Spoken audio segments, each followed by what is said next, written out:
Bom dia. Tomar um café tem que acordar, né? Eu pedi para alterar o momento, para vocês tomarem um cafezinho, cafeína, para dar uma levantada em vocês, porque eu vou ficar mais ou menos umas 4 horas falando. Mentira, né? Não. Pessoal, muito obrigado aí pelo convite, obrigado você que está aqui.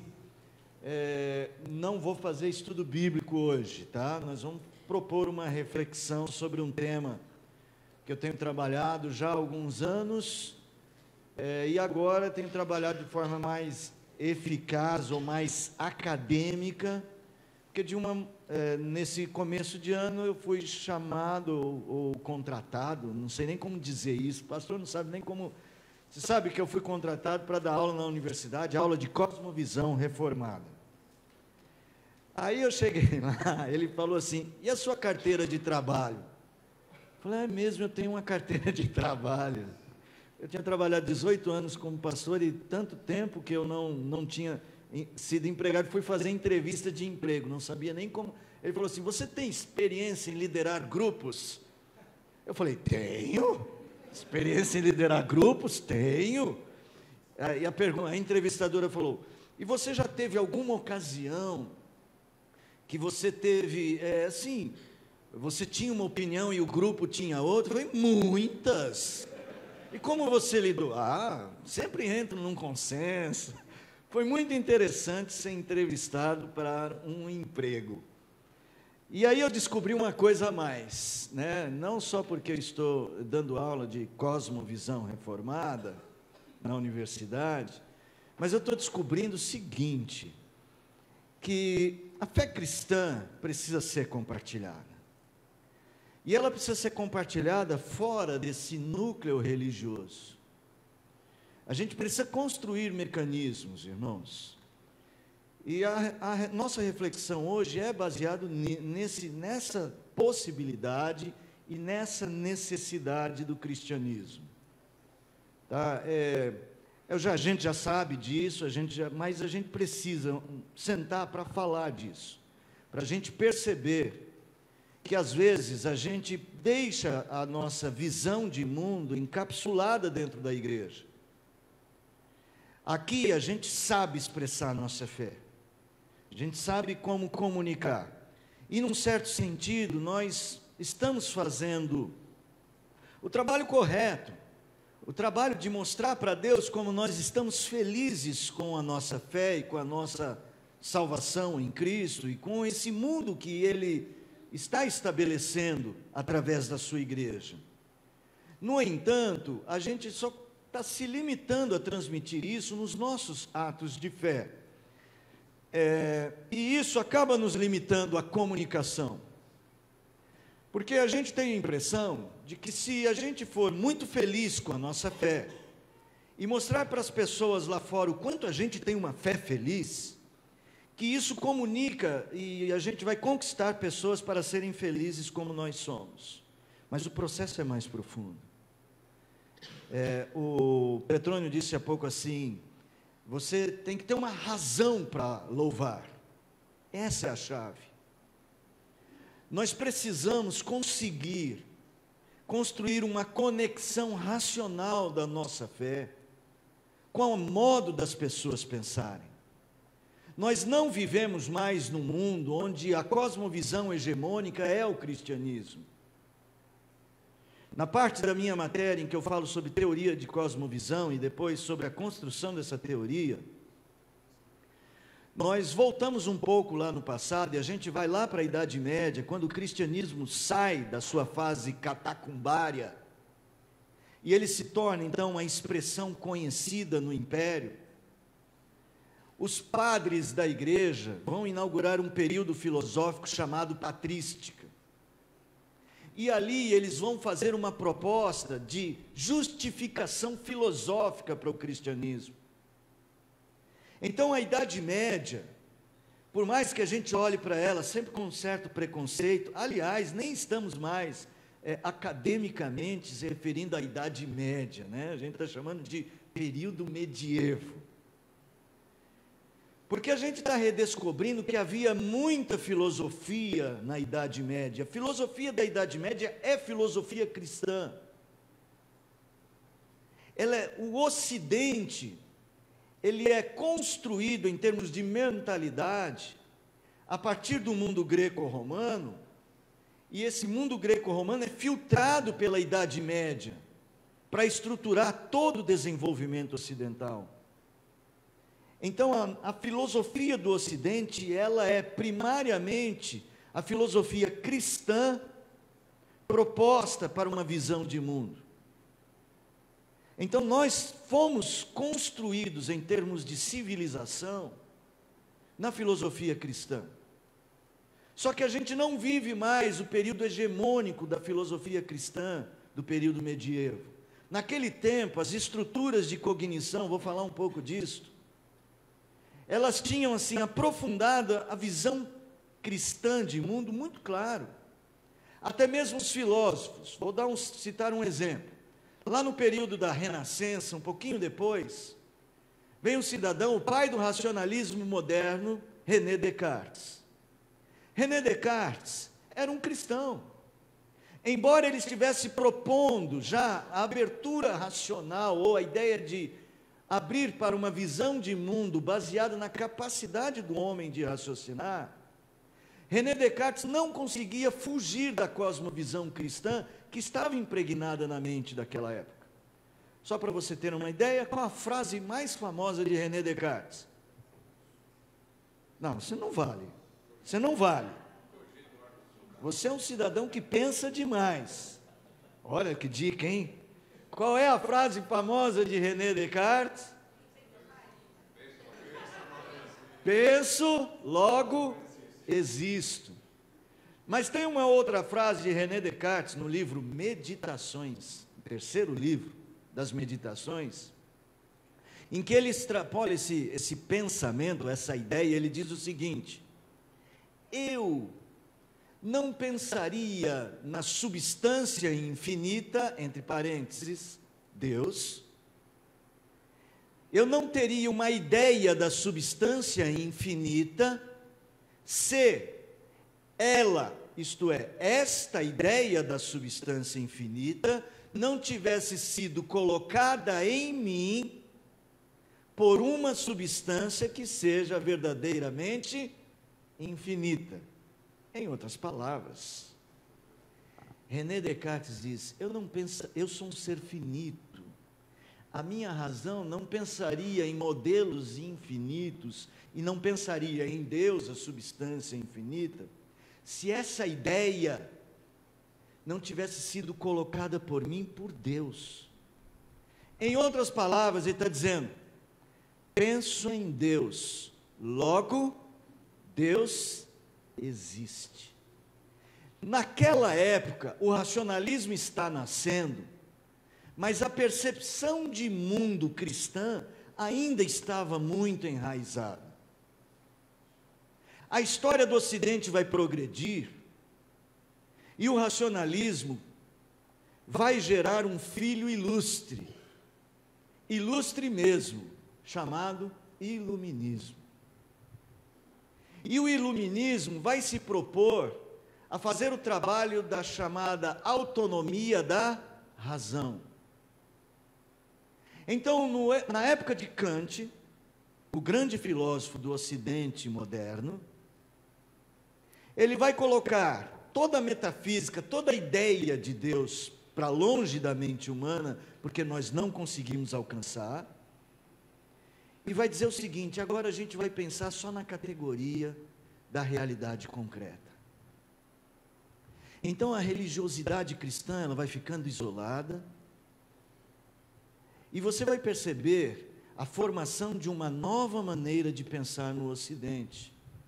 Uma maneira de pensar em que o cristianismo não precisa ser absolutamente rejeitado, mas ele não faz parte das necessidades concretas ou dos pensamentos concretos. Então vou dar um exemplo. O que aconteceu no Rio de Janeiro de importante, que tem a ver com o mundo, um grande congresso em 1992, a chamada reunião Rio 92. Eco 92, sobre o que foi?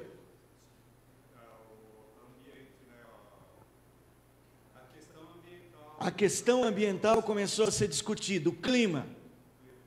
Então vamos discutir o clima do planeta. E nós já sabemos que essa é uma grande discussão dos nossos dias. Então, para a Eco 92, Rio 92, foram chamados cientistas, obviamente. Foram chamados os filósofos, obviamente. Foram chamados os sociólogos, obviamente. Foram chamados os políticos. Eles precisam estar, os chefes de Estado precisam estar presentes numa reunião como essa. Até o Luciano Huck foi chamado para Rio 92. Uma plenária dirigida pelo Luciano Huck. Pergunto, foram chamados para essa reunião para discutir pessoas do campo da religião, da fé? Aí eu fiz essa pergunta na sala de aula e uma menina falou assim, mas não tem nada a ver. Eu falei, mas não tem nada a ver porque os religiosos não vivem nesse mundo? Ela falou assim, não, mas não tem que misturar religião com essas coisas. Nós não vivemos mais num mundo em que as estruturas de pensamento considerem o cristianismo um valor para ser colocado na praça pública. Então, quando a gente comunicava cristianismo para a época de Descartes, de Calvino, quando a gente falava em cristianismo há tempos atrás, o cristianismo era algo válido, era algo a ser colocado na mesa.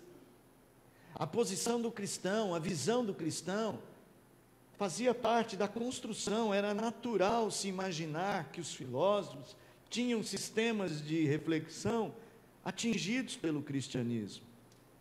Mas nos nossos dias, a nossa cosmovisão não é mais a cosmovisão hegemônica. Ela não é mais uma composição da estrutura de pensamento que se alia facilmente à ideia de mundo das pessoas. Agora, uma boa coisa é saber que, apesar do cristianismo estar fora da mesa pública, ainda há muito de cristianismo na mente ocidental. Muito da nossa comunicação, muito do nosso modo de agir, ainda está impregnado daquele antigo cristianismo. E isso é um ponto de contato. E só um exemplo para poder entrar no nosso tema definitivamente.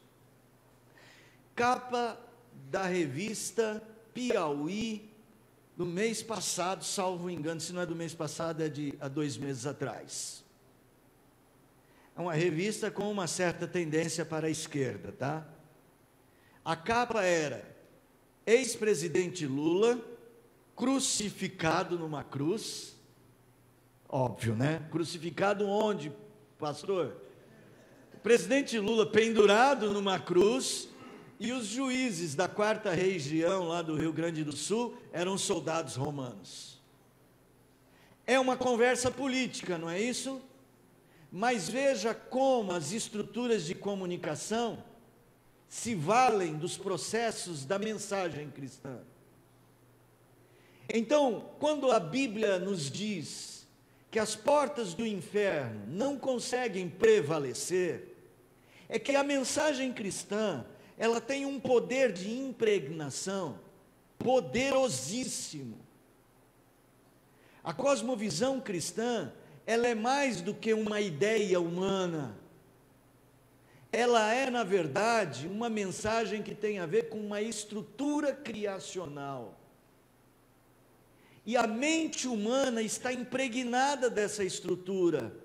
Então nós temos uma chance poderosa em nossas mãos.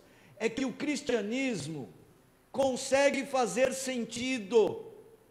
Nós só precisamos aprender a comunicá-lo, a encontrar estruturas de contato, que eu chamo de estruturas de plausibilidade, para a gente conseguir mostrar a nossa fé de uma forma compreensível. Porque se a gente simplesmente sair na praça pública ou na universidade e dizer, Jesus Cristo salvou a minha vida e vai mudar a sua também, nós podemos conquistá-lo pelo anseio que eles têm em relação ao vazio, mas ainda estamos longe de ensiná-los a racionalidade cristã, a nossa visão de mundo. Eu sei, você vai falar, mas pastor, não é isso que a gente tem que fazer? É. Mas a gente tem que fazer mais do que só pregar o Evangelho. A gente tem que transformar o jardim.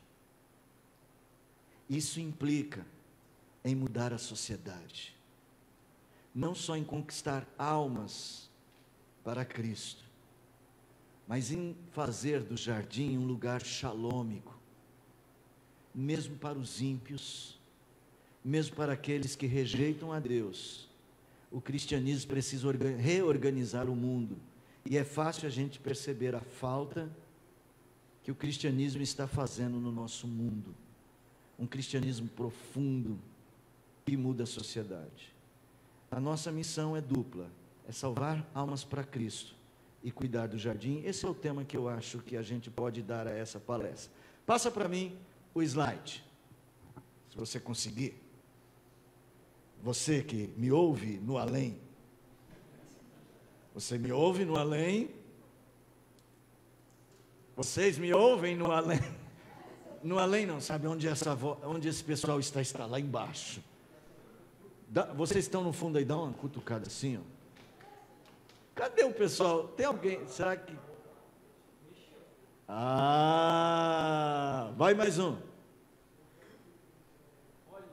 Mas o que é uma cosmovisão?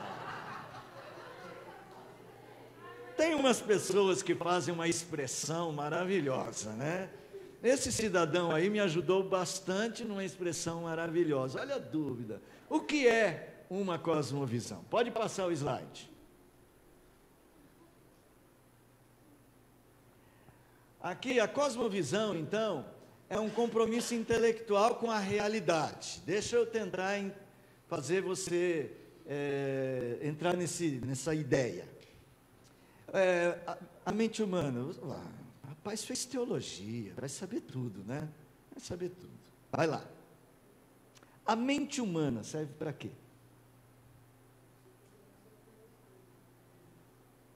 Não, fala de novo, está meio assim, fala.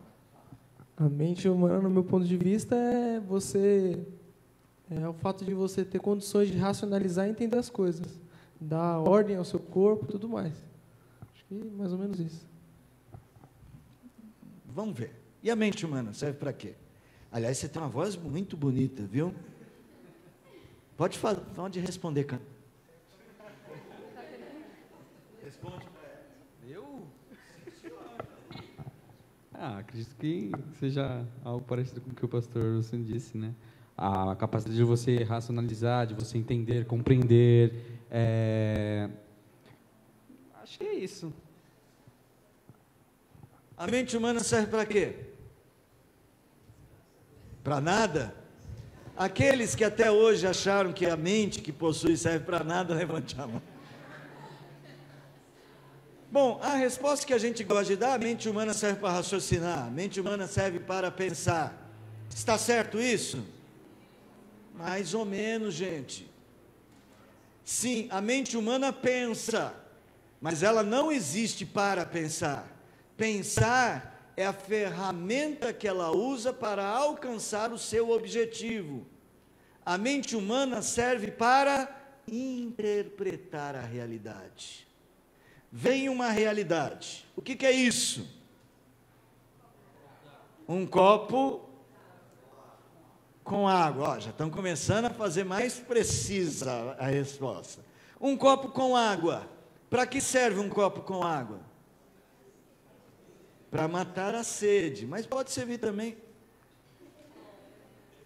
Um copo com água. A sua mente, ela não serve só para pensar. Ela pensa para definir o que é isso, para eu saber como usar isso. Então eu bato muito numa tecla, essa é a minha tecla mais importante, é a nota do meu teclado, essa é a nota que toda hora meu dedo bate lá, E olha que eu nem toco piano, hein, gente? Essa tecla é a tecla de que nós precisamos saber o que é a realidade. O ser humano existe para viver numa realidade. Abra aí o Salmo 19, verso de número 1. Ô pastor, você viu que as suas ovelhas aqui, tudo vão colocar a culpa no Senhor. Ele disse assim, é como o pastor disse, se disse errado, a culpa é de quem? Do pastor. Vai chegar no céu, cuidado, tá? Chega no céu, tenta chegar antes deles, tá? Porque eles vão chegar lá e Jesus vai perguntar, e aí, por que você não fez isso? O pastor não falou. Estou de olho, tá? Defendendo o sindicato aqui. Romanos não. Salmo 19, verso 1. Salmo 19, 1. Os céus declaram a glória de Deus, o firmamento proclama as obras das suas mãos. A realidade, vou tentar transportar isso. A realidade ao nosso redor proclama a glória do Criador. Deus não podia vir aqui e aparecer em toda a sua glória para nós. Se Deus abrisse os céus e toda a sua glória viesse aqui agora, o que ia acontecer conosco? Entrar em choque. Por quê?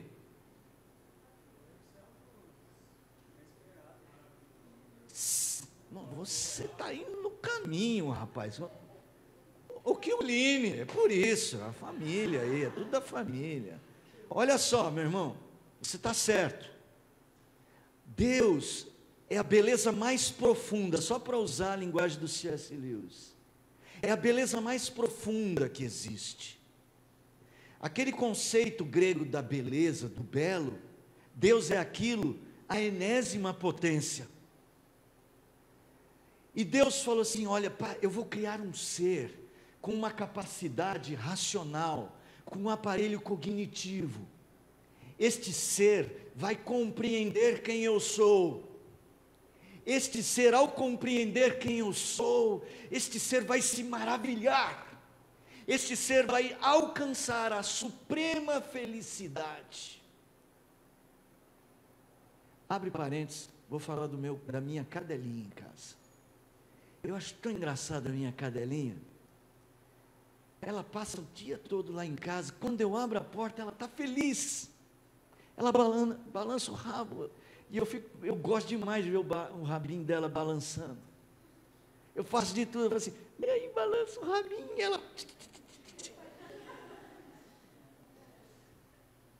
ela fica feliz tão fácil.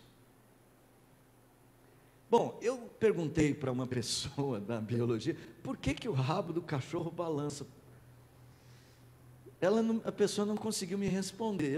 Ela falou assim, ele balança quando ele está feliz. Eu sei, mas por quê?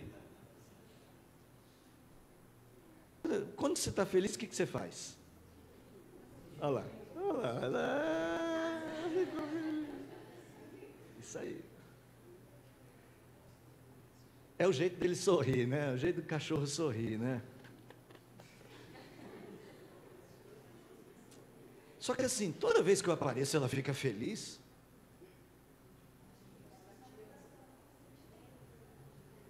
Oi?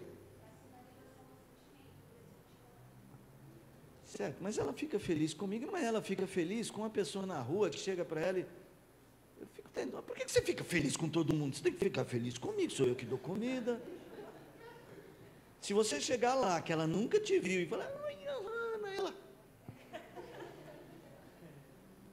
Instinto. Os animais, em geral, eles respondem à realidade instintivamente. Nós também. Mas nós temos uma capacidade diferenciada, a da compreensão.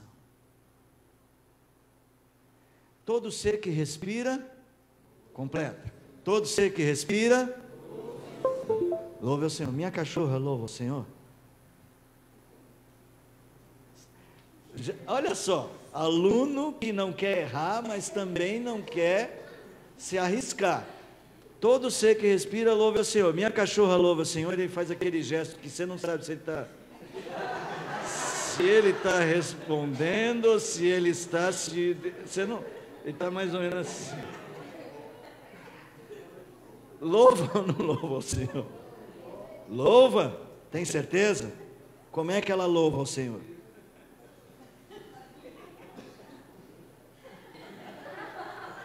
Como é que ela louva ao Senhor? Como é que a minha cachorra louva ao Senhor? Amando? Como é que a minha cachorra louva ao Senhor? Balançando. Então, quando ela está sem balançar o rabinho, ela está no momento deprê da fé dela. Sim, a minha cachorra louva ao Senhor sendo cachorra, sendo cadelinha, fazendo coisas de cachorrinho. Quando eu levo ela na praça, se ela fosse machinho, ia fazer tch, tch, tch. Como ela não é machinha, ela dá aquela tch, tch, tch. Né? Ali ela está louvando o Senhor, fazendo o quê? Sendo o que Deus criou para ela ser, cachorro. Papagaio louva ao Senhor como? Fazendo papagaiada. Barata louva ao Senhor? Barata louva ao Senhor? Louva como? A barata louva ao Senhor. Como? Como barata louva ao Senhor? Barata louva ao Senhor na sua baratice. Ela sobe lá na cortina, você olha para ela, ela faz assim, ó. Aí ela faz o quê?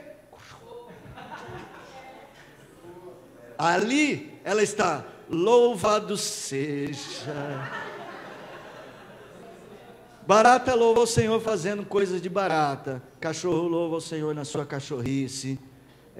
Que mais? Jacaré na sua jacarice. Barata na baratice. E o homem louva ao Senhor?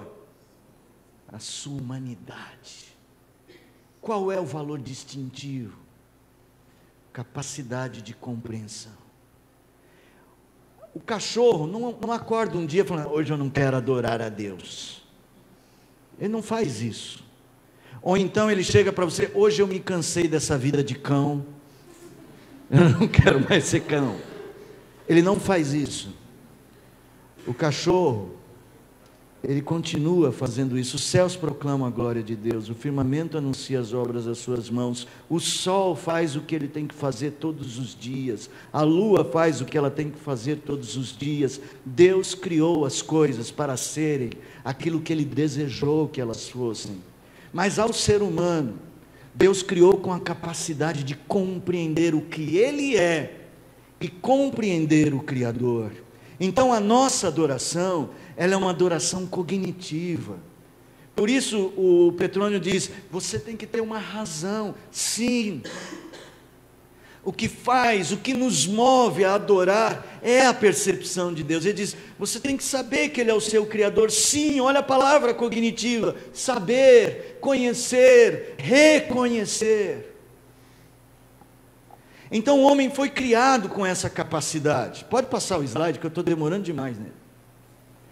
O homem foi criado para interpretar a realidade, e interpretando a realidade, primordialmente, encontrar o seu Deus. O nosso problema é que a gente vive no mundo de Deus, mas não usa a mente, que deveria se encontrar com Deus sempre, para fazer esse trabalho. A gente busca a nós buscamos a nós mesmos.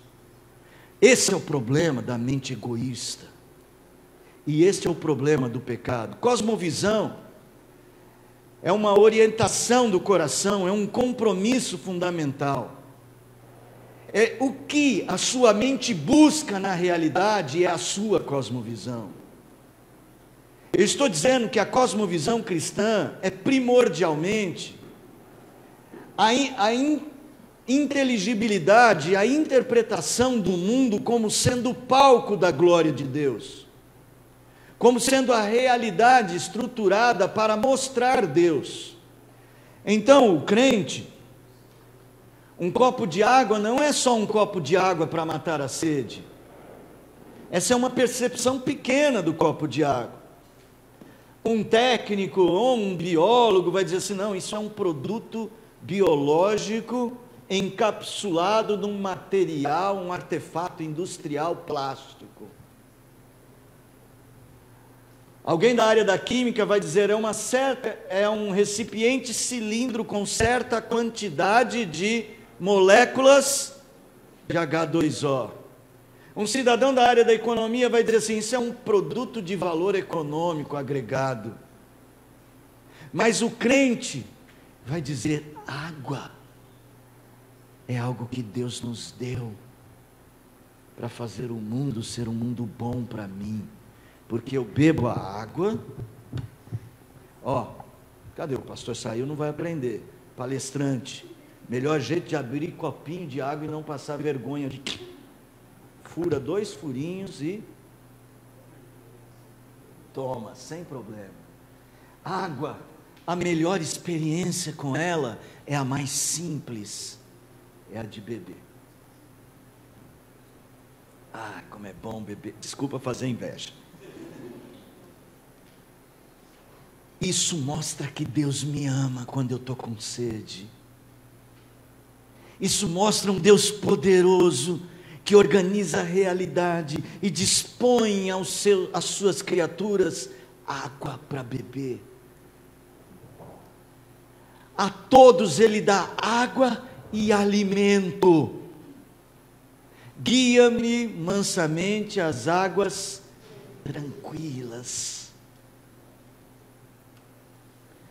Veja só, o mundo está estruturado para que eu e você desfrutemos do amor de Deus. Essa é a nossa cosmovisão, de um mundo estruturado pelo Criador, de uma realidade organizada para a sua felicidade, e nós vamos desfrutar dela de um modo que o mundo não vai ver, não vai conhecer.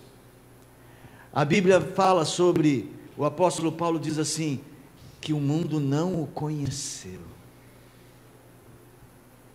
O mundo não consegue conhecê-lo, porque a sua mente está maculada pelo pecado.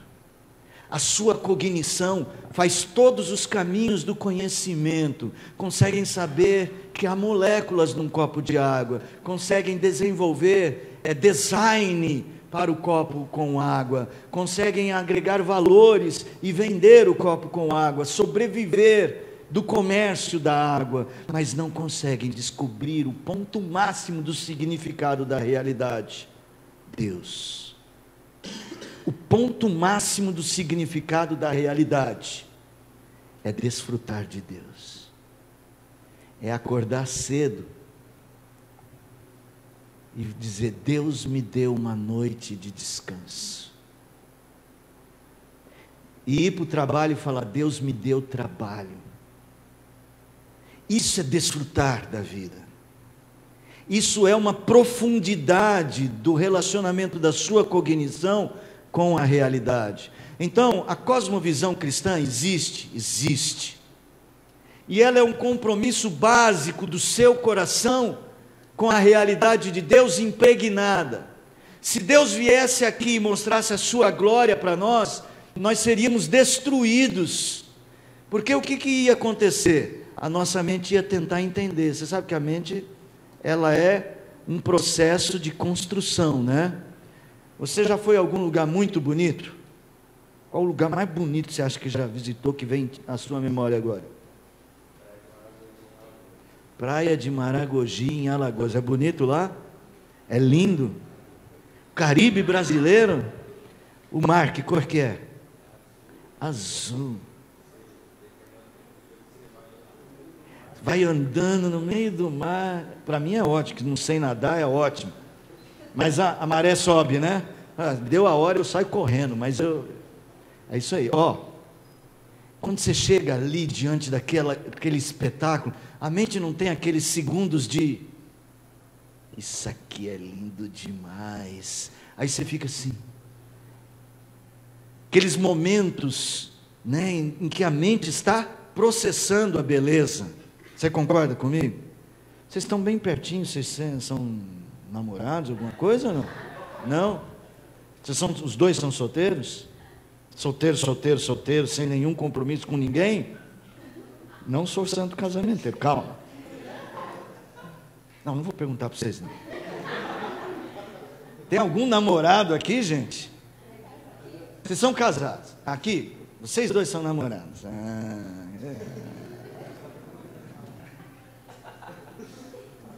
Quando vocês começaram a namorar, quando? 2016. Você que procurou por ela ou ela que procurou por você? Você que procurou por ele. Achava ele bonito? Oh! E quando ela chegou para você, você ficou maravilhado assim? Eu? Não? Não mesmo? E agora?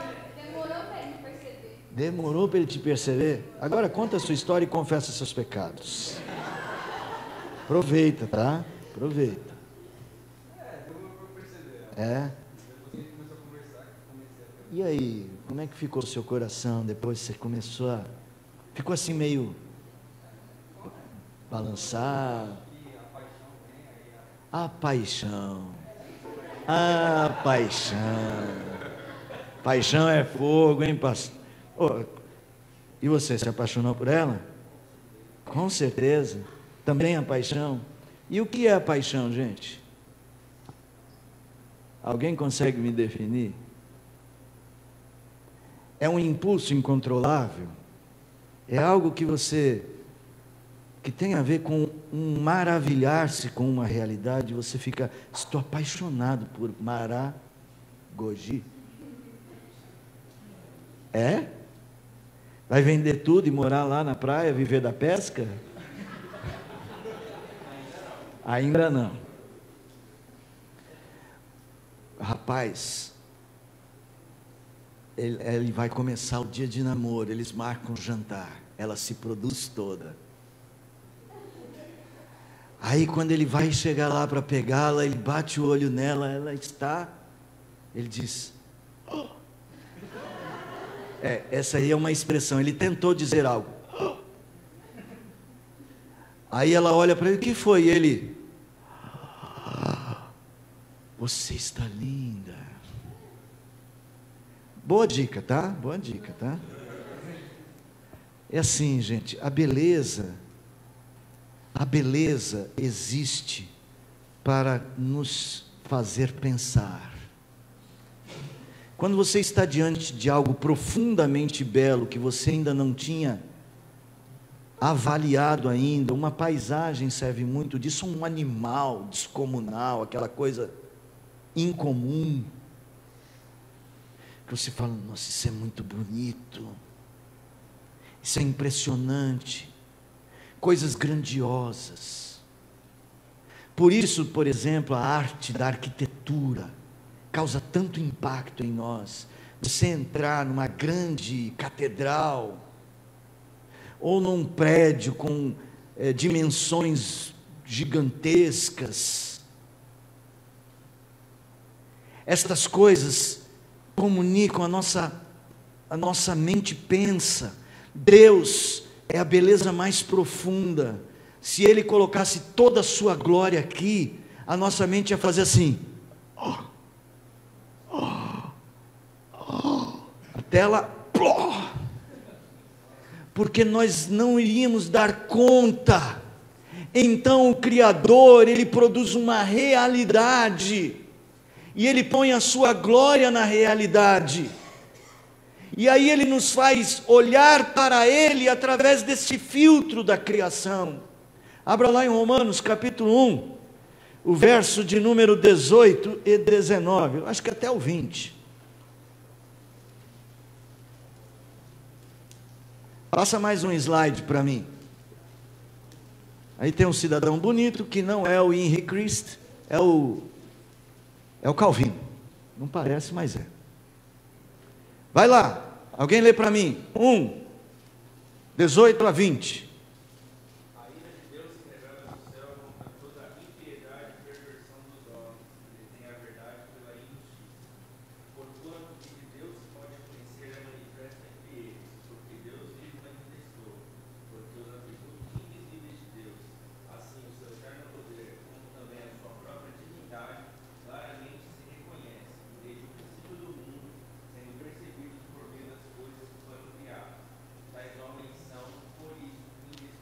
Veja só, Deus manifestou a sua glória, o seu poder, o seu ser, através das coisas criadas.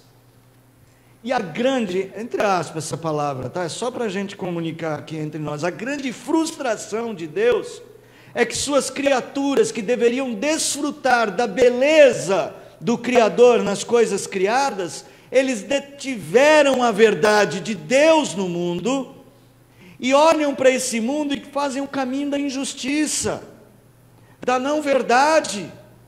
Então interpretam um copo de água com outros significados, menos o mais profundo. Então, irmãos, esse é digamos, o problema de Deus com sua criatura principal, aquela a qual Ele deu a capacidade de desfrutar dele por meio de apreensão cognitiva. Os homens são indesculpáveis de viverem no mundo de Deus e não perceberem Deus.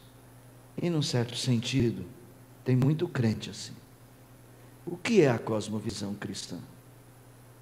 É essa visão de realidade. Pode passar o slide. É esta visão de realidade.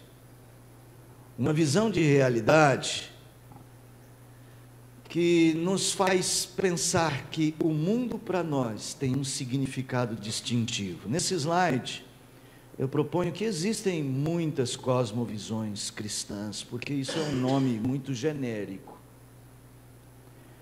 Há cristãos que acham que o cristianismo é só um aspecto de um tipo de religiosidade. Então eles vivem no mundo de Deus como os ímpios e são cristãos na igreja. Eles trabalham no seu mundo, eles exercem sua profissão, sem perceber que a profissão é um modo de atuar na realidade, organizando a realidade e fazendo através da sua profissão o jardim mostrar melhor a glória de Deus. Só que não, ele trabalha só por dinheiro, ele não vê que ele é o jardineiro cuidando do jardim. Ele trabalha por dinheiro. Então, ele é um cristão, mas ele não é um cristão com uma cosmovisão cristã. Veja que a importância é que às vezes a gente entende cosmovisão cristã apenas como a ideia de fé na realidade transcendente, mas não é só isso. Cosmovisão cristã é uma compreensão diferente de toda a realidade, seja ela transcendente, seja ela a realidade imanente, presente, concreta. Eu adoro a Deus não só porque Ele me salvou, vai me dar o céu, a nova terra. Eu adoro a Deus porque Ele me deu esse copo de água. É uma percepção diferenciada. Deixa eu tentar caminhar. Acho que eu não vou passar todos os slides, mas passa aí, a gente precisa ver essa foto do Papa. Esse aí, os presbiterianos sabem que esse é o Papa. É o nosso, pelo menos. Né? A nossa cosmovisão reformada é uma ideia de mundo baseada nas lentes da Escritura. Então, eu nem gosto de chamar a cosmovisão reformada, tá? Me desculpem, tá? Esse nome aí. É porque um certo dia eu fui chamar para fazer essa palestra, e o seminário lá diz assim, olha, eu quero que você fale sobre cosmovisão reformada, só dê esse nome. Mas eu prefiro dizer cosmovisão bíblica. Por que a gente precisa da Bíblia?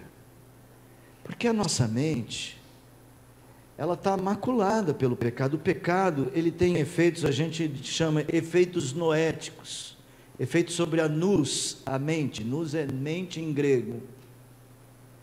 A nossa mente, ela foi maculada. A gente olha para a realidade e a gente não consegue processar a realidade com a mente de Cristo. Então, o que a Bíblia é? A Bíblia é aquele elemento de reorganização da nossa mente. Ela restaura os nossos processos cognitivos e ela nos põe no caminho. Ela serve, o Calvino usava essa linguagem, né? Ela é aquela luneta por meio da qual a gente vê o mundo. O óculos que ajusta a nossa visão. Eu sou míope, eu sou um míope preguiçoso, que não gosta de usar óculos. Então, assim, como em geral o meu trabalho é sempre estar lendo aqui, então eu falo, não usa óculos para ler, porque tem que ficar olhando assim, ó, porque é bifocal. Só que eu, por exemplo, a distância, por exemplo, aquela TV ali eu não consigo. Eu sei que o reverendo Augusto está ali, nosso Papa, Ave Augustus, né? Mas eu não consigo ler. E às vezes é isso que acontece com os homens. Eles veem, tem algo ali, eu percebo algo ali, ele sente um impulso, existe um impulso, eu quero ver alguma coisa, mas ele não consegue discernir. O resultado de Romanos 1, vocês depois podem ler o texto, é que então, não conseguindo perceber Deus, o que é que eles fazem? Adoram a criatura. Põe o coração, o compromisso do coração, não no Criador. Eles olham o mundo pelo mundo em si. É você, talvez, amanhã, no seu namoro, olhando o namoro apenas pelo namoro em si. Ou é você olhando a sua vida e o seu corpo apenas pelo corpo em si. Você constrói outros deuses. Por isso você é indesculpável, porque você está no mundo de Deus para ver Deus, para desfrutar de Deus, da beleza profunda, que ia te dar aquele... Mas você prefere um sorriso rápido, de um final de tarde a uma mesa tomando alguma coisa com alguém. É pouco demais quando a tua felicidade...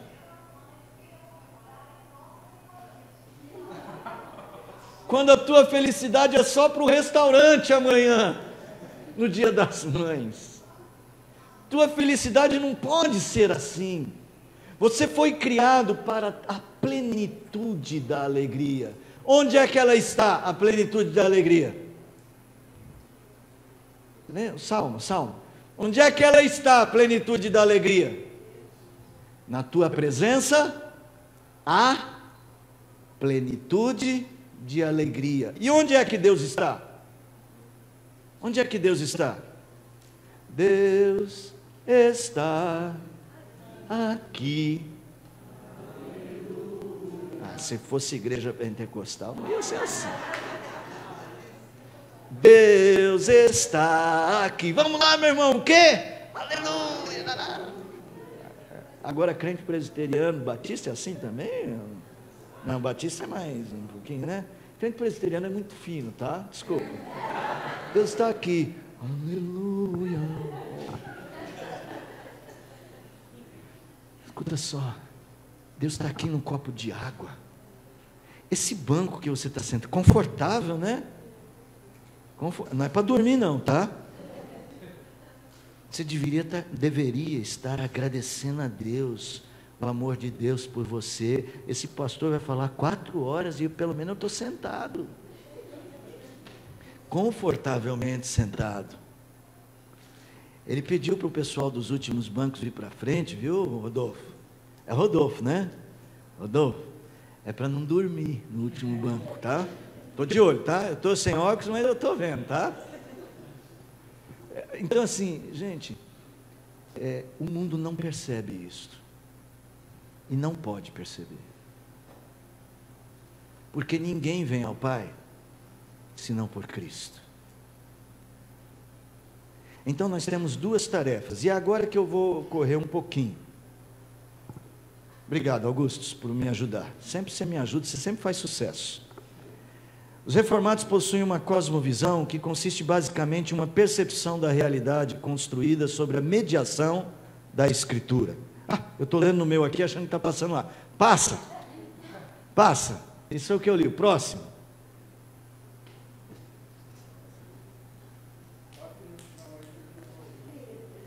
Um pouquinho de paganismo. Esse aí foi o que eu li agora. Próximo. A formação de uma cosmovisão. A cosmovisão, então, é um sistema de tramas cognitivas A nossa mente, ela foi maculada pelo pecado, mas ela pode ser reconstruída, reorganizada. É como se as nossas caixas de cognição aqui dentro,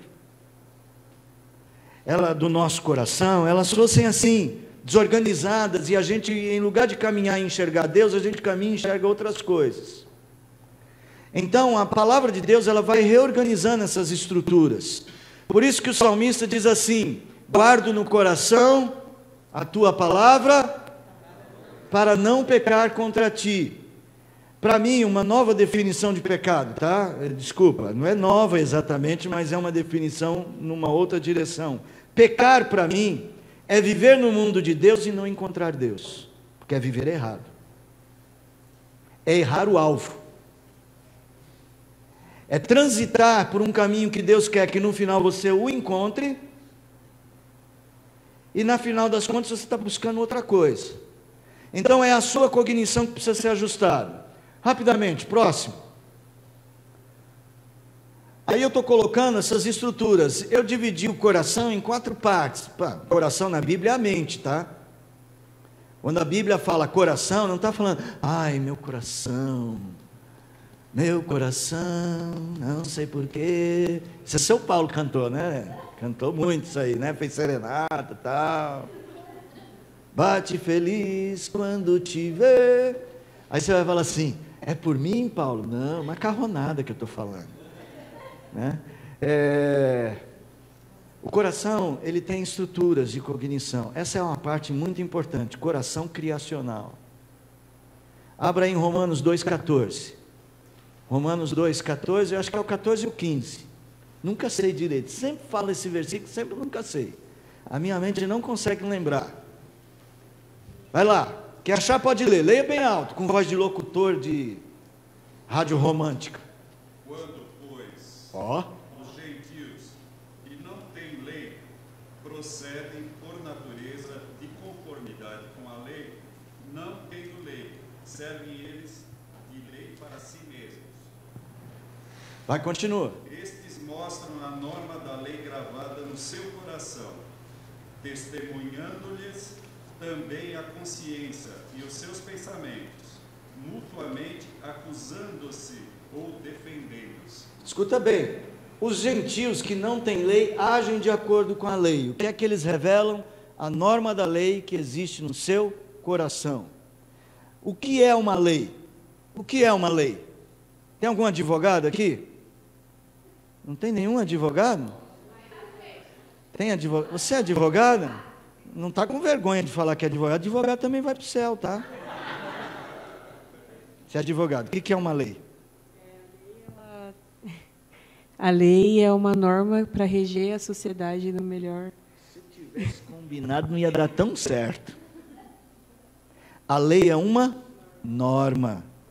E para que serve a norma? Reger a sociedade. Reger a sociedade, organizar. A lei é um ordenamento. Tanto é que a gente chama o conjunto de leis de ordenamento jurídico. Qual a primeira lei que tem na Bíblia? O pessoal do acampamento lembra da primeira lei da Bíblia? Não, né? Então vamos lá. Qual é a primeira lei que tem na Bíblia? Qual? Vai lá, gente. Qual é a primeira lei que tem na Bíblia? Amarás o Senhor teu Deus todo... Não é a primeira lei que tem na Bíblia. Primeira lei que tem na Bíblia.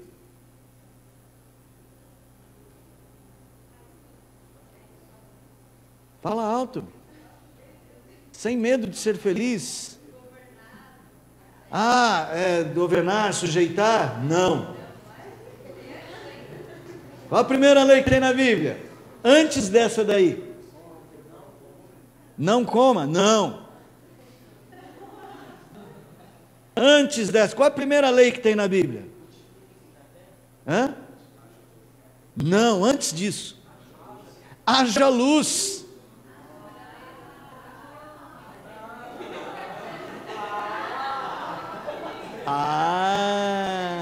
Haja luz é uma lei, é um ordenamento. Se você ler Gênesis capítulo de número 1, você perceberá que, por exemplo, as árvores foram criadas depois de criar a luz. Por quê? Por que que criou as árvores depois de criar a luz? Porque Deus quis, pastor. Por quê? Porque as árvores precisam de luz. Por que que lá diz que ele criou os peixes depois das águas?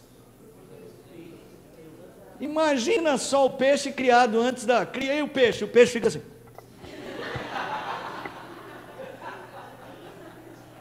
Não dá, né? O peixe ia... O peixe ia chegar para Deus e fazer assim. Não acha que está faltando algo, não? Gente, porque o nosso Deus ordenou. A criação tem ordem. A criação é organizada. O pecado é você viver neste mundo e não seguir este ordenamento, porque se você seguir este ordenamento, você alcança o processo final do porquê ele existe para te mostrar Deus. Veja, então, a ideia de um mundo ordenado, é por isso que existe leis dentro do coração. Por que que os ímpios agem de conformidade com a ordem criacional?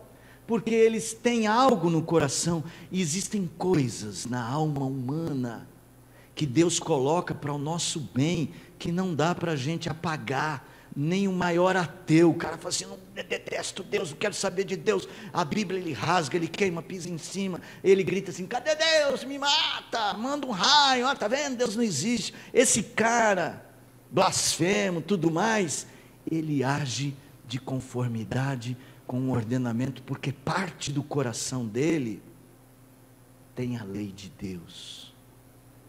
Os caras me assaltaram uma vez, assaltaram minha casa, morava aqui na Vila Formosa ainda, entraram lá em casa. Lá em Campinas seria... Não, deixa para lá.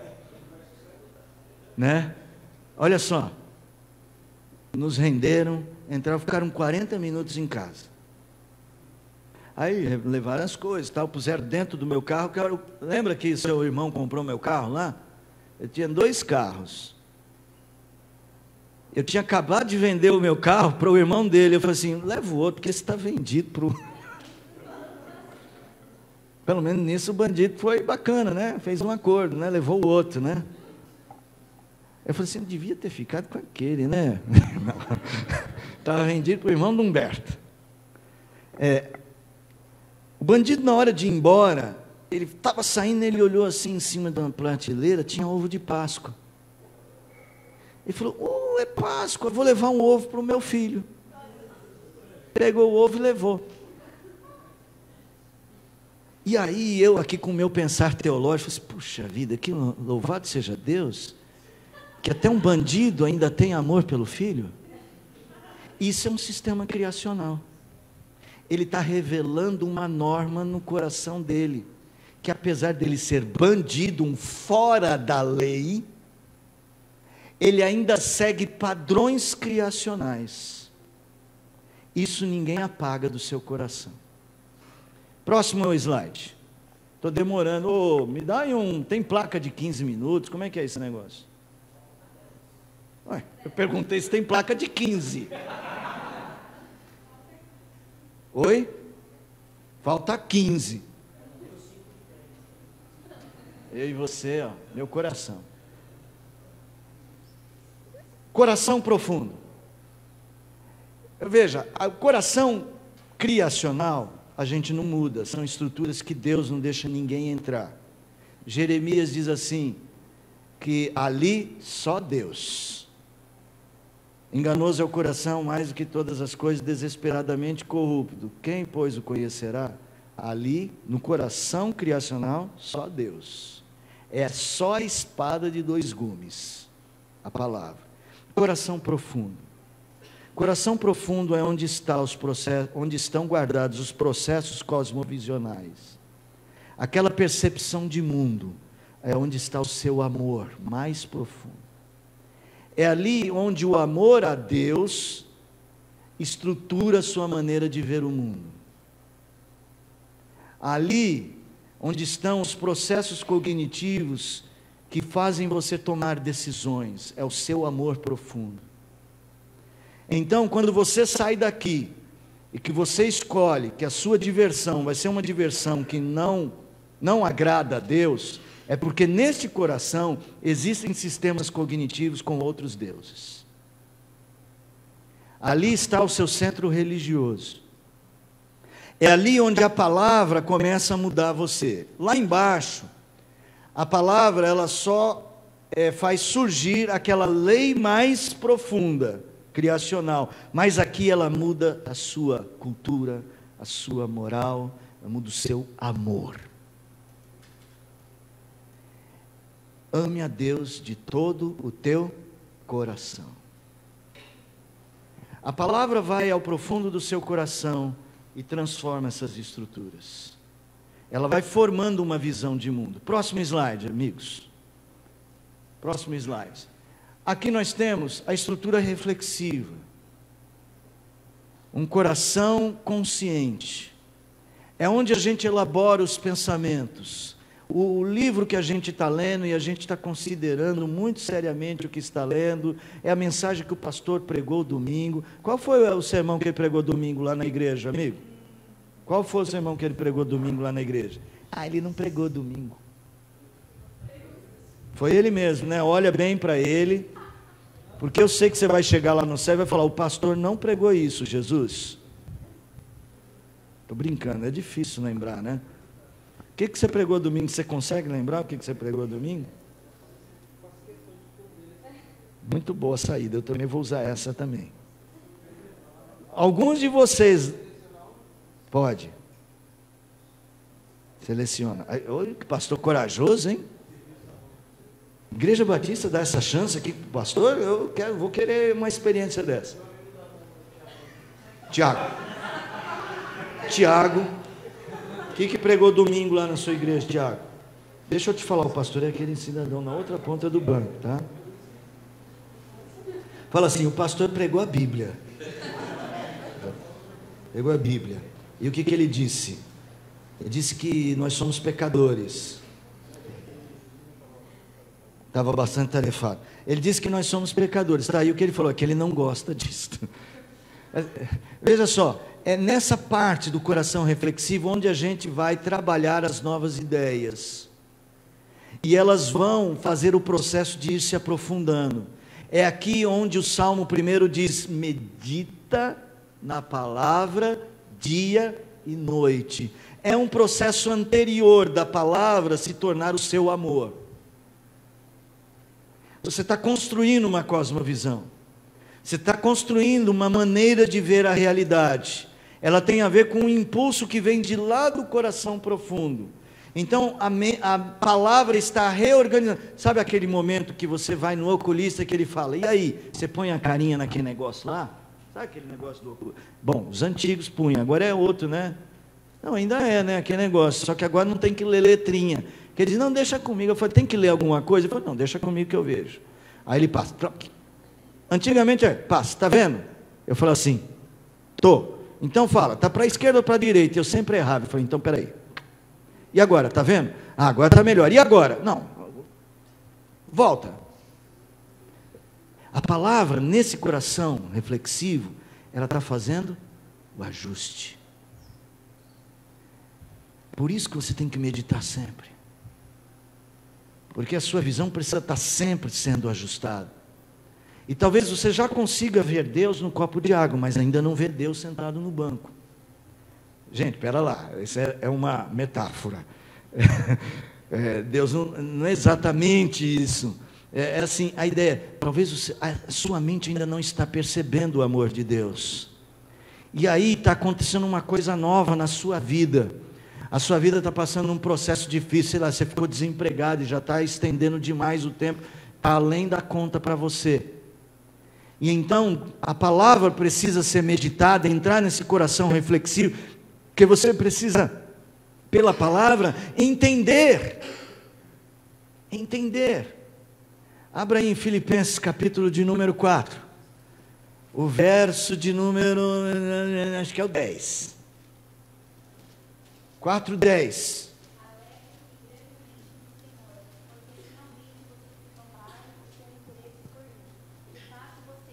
Se interessavam, mas não tinham oportunidade para demonstrá-lo. Não estou dizendo isso porque esteja necessitado, pois aprendi a adaptar-me a toda e qualquer circunstância. Aprendi. Há uma outra tradução que diz assim: aprendi a viver contente em toda e qualquer situação. Aprendi a alegria. Mas qual é o fundamento da alegria? Deus. Aprendi a desfrutar da tua realidade, Deus, em todas as realidades que me cercam. É gostoso a gente ver os links da palavra. Ou seja, a palavra, ela ajusta o meu pensamento, e a cada momento eu vou melhorando a minha lente. Esse é o papel do coração reflexivo. É onde você medita, e você medita para que aquilo se aprofunde, a ponto de, no momento seguinte, você vai passar por uma circunstância parecida, aí você não precisa mais aprender, você já faz. Já sei me virar com isso. Você aí arruma um emprego, fica um tempo empregado, aí perde de novo o emprego. Aí você fala assim: agora eu já sei lidar com isso do jeito de Deus. Próximo slide. Coração superficial, transitório, nós precisamos dele. Nós precisamos daqueles valores que por algum tempo vão dirigir a nossa maneira de ver o mundo.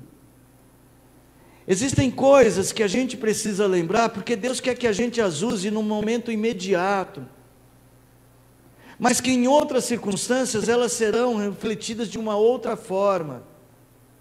Então Deus conhece bem a nossa cognição, e Ele fala: neste momento, eu quero que a palavra dê a eles um conhecimento bem específico deste assunto específico, que nem sempre vai ser usado da mesma forma.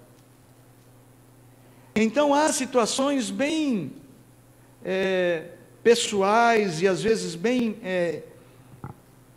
singulares na nossa vida, algo que acontece de uma certa maneira exclusiva daquele momento, e o seu coração precisa lidar com aquele momento e aprender naquele momento. É lógico que sempre alguma coisa internaliza em nós, mas ela vai passar e outras coisas vão assumir essa posição. Sabe, irmãos, há momentos da nossa vida, que a gente tem 5 minutos de reflexão, mas que eles passam, tá? Próximo slide. Só para me acelerar, né? Tá bom. Isso pode ser compartilhado. Pode passar o próximo?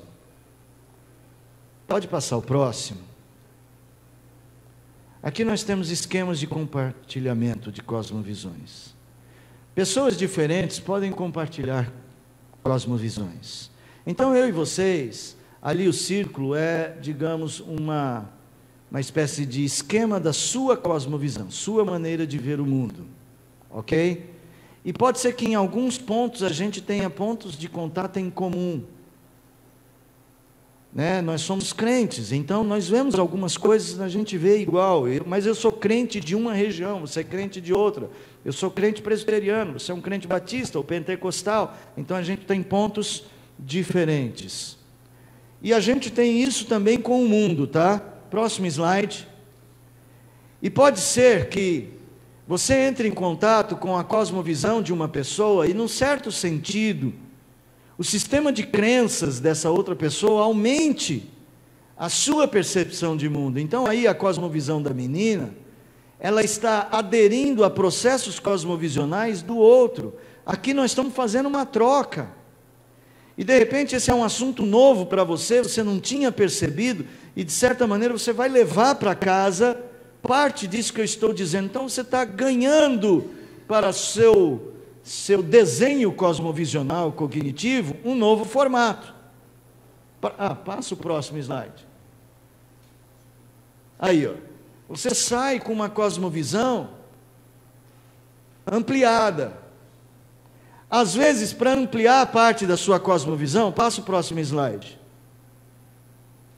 A sua cosmovisão ampliou, mas você precisa refazer alguns sistemas de crença anteriores. Então você reflete em coisas que você tinha antes, agora que você está com a cosmovisão ampliada, e passa o próximo, e o seu desenho cosmovisional vai falar: olha, mas essa parte do que eu concebia, pode ser que você seja um crente, antes dessa palestra, Deus seja louvado, né? Que você vivia um cristianismo dentro da igreja, mas tinha uma cosmovisão não cristã. Aí você refaz esse sistema que achava que você era muito coerente, e agora você vai falar: não dá para ser assim. E você vai embora assim, ó, uma cosmovisão com outro desenho, com outra configuração. Você assume parte de uma nova cosmovisão e retira parte da cosmovisão anterior que você descobriu que não devia estar na sua mente. Nem sempre a gente refaz, nem sempre a gente ganha, mas a gente pode compartilhar. E esse é o ponto. Pode passar o próximo slide? Aí é só uma repetição. Passa para o próximo. Núcleos de compartilhamento. Vai para o próximo. Para dois além deste. Mais um. Então a cosmovisão cristã, ali não dá para ler muito bem, está um pouco pequeno, mas eu vou dizer aqueles 3 círculos ali. A cosmovisão cristã pode ser compartilhada em vários núcleos. Eu peguei 3 de exemplo. Núcleo familiar. Na família é que a gente guarda no coração, inculca no coração essa percepção de mundo. Deuteronômio capítulo 6, verso 8 diz: tu as inculcarás. Esta lei estará no teu... Amarás, pois, o Senhor teu Deus de todo o teu coração, de toda a tua alma, de todas as tuas forças. Esta lei estará no teu coração e tu as inculcarás a teus filhos. O núcleo familiar é muito poderoso nessa comunicação, nesse compartilhamento. O segundo núcleo, pode passar, vai passar núcleo a núcleo, vai. Segundo núcleo, núcleo religioso, a igreja. Isso aqui que nós estamos fazendo. Aqui nós estamos no nosso núcleo de compartilhamento religioso. Aqui a gente canta louvores. Aqui a gente compartilha a nossa fé dentro do sistema de linguagem, de comunicação, de significados, a gente vai dizer, na semântica religiosa. Próximo núcleo. Mas a gente precisa também aprender a comunicar a nossa fé em núcleos racionais. A gente precisa comunicar a nossa fé no mundo. A gente precisa traduzir a nossa fé na linguagem, na semântica que o mundo entenda. Eu comprei um livro essa semana, do Emílio Garófalo, e eu gostei demais do livro dele. É bem simples de ler, e é um livro sobre cosmovisão cristã aplicada ao futebol. A pergunta do livro, o título do livro é: futebol é bom para cristão? E ele vai mostrar como a crença epistêmica do cristianismo está impregnada no esporte. Ideia de unidade, ideia de ordem, de lei organizacional, ideia de juiz, alguém de fora dizendo o que é certo e errado. Cara, ele fez uma construção muito bacana. E é assim que a gente precisa aprender a comunicar a nossa fé. Nós estamos num mundo que não usa mais as nossas categorias cristãs. E existe uma grade. Eu vi você comentando, não sei se foi você comentando, foi daquele cartaz. Você comentando assim, eu falei do aspecto queda, não, é criação, queda e redenção a partir da figura lá do Pokémon, a gente precisa aprender a comunicar a nossa cosmovisão. E essa grade, criação, queda e redenção, está muito presente na mente ocidental. As nossas histórias todas, vai para a novela sempre fala de um mundo ideal, mas vem um vilão que atrapalha tudo, mas no final tem sempre um final feliz. As grandes histórias da humanidade secular, não tem nada a ver com igreja, elas são contadas a partir disso. O mundo original perfeito, Éden. O vilão veio e acabou com tudo, você já sabe, Gênesis 3.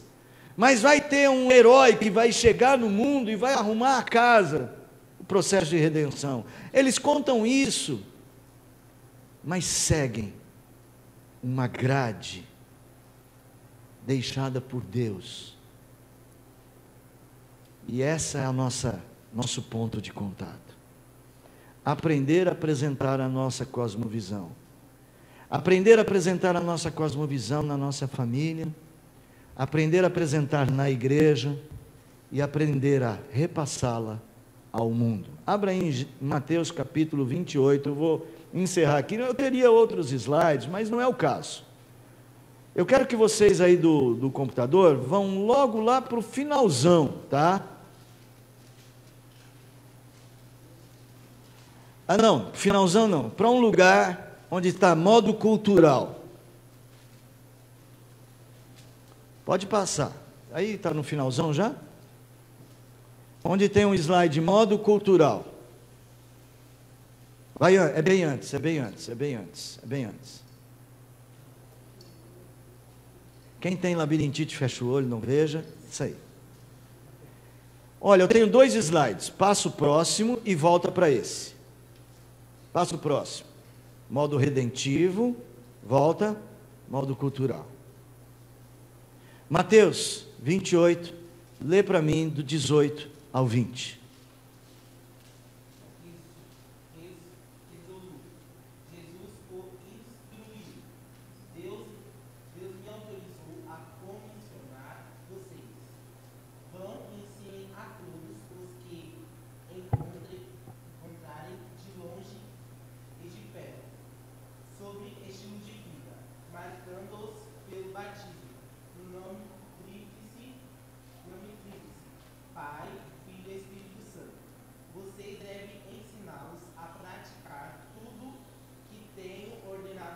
Ordenado, essa palavra é importante, vocês já sabem a importância dela.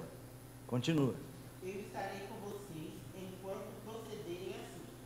Aqui é a nossa, desculpa, tem mais ainda? Termina.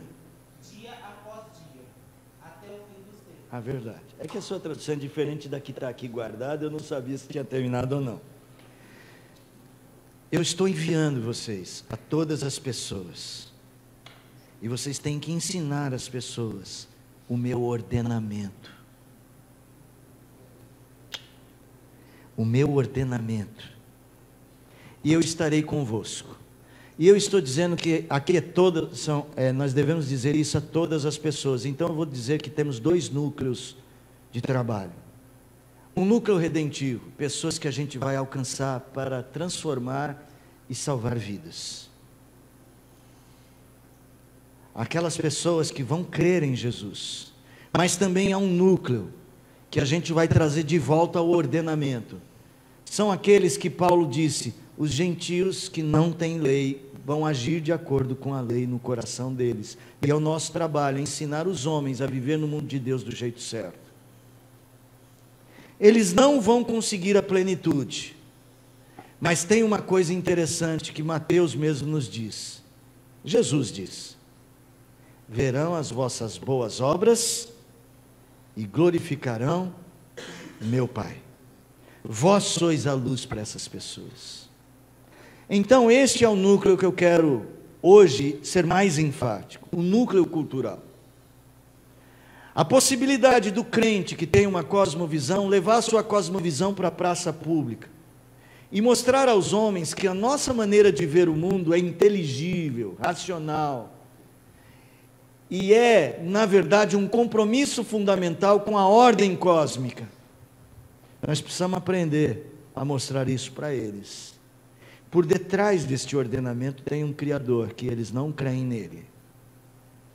Mas se eles conseguirem viver no mundo de Deus, construindo estruturas criacionais corretas, isto é, política honesta, famílias bem estruturadas, aprenderem a trabalhar e a cuidar do jardim por sua profissão, não serem tão gananciosos. Se conseguirmos construir uma sociedade bem equilibrada, e isso a partir de nós, olhando para nós, vendo o nosso modo de vida, aí a tradução dele diz assim, apresentar um modo de vida, acho que é isso que diz aí na sua tradução, não é? Estilo de vida. Eles vão conhecer um mundo diferente, o mundo vai ser melhor. E eu quero ir lá para o final, para aquele gráfico final, aquele que tem as setas. E meninos, caminhem comigo até o finalzão lá, onde tem umas setas. Este daí, isso representa o que eu acho que tem que ser feito na igreja. O que é? A igreja, a família cristã, o crente cristão, ele pega a palavra de Deus e ele internaliza esses valores. Esses valores transformam essas estruturas profundas do coração e são devolvidos ao mundo em termos de um homem que vê o mundo de uma forma diferente e naturalmente age nesse mundo como luz. E essa é a minha proposta para vocês de reflexão essa manhã, tá? Da gente desenvolver essa cosmovisão bíblica de uma maneira que a gente consiga agir neste mundo de uma forma, uma transformação prática que apresente ao mundo pessoas que vivem para Deus. Louvado seja o Senhor.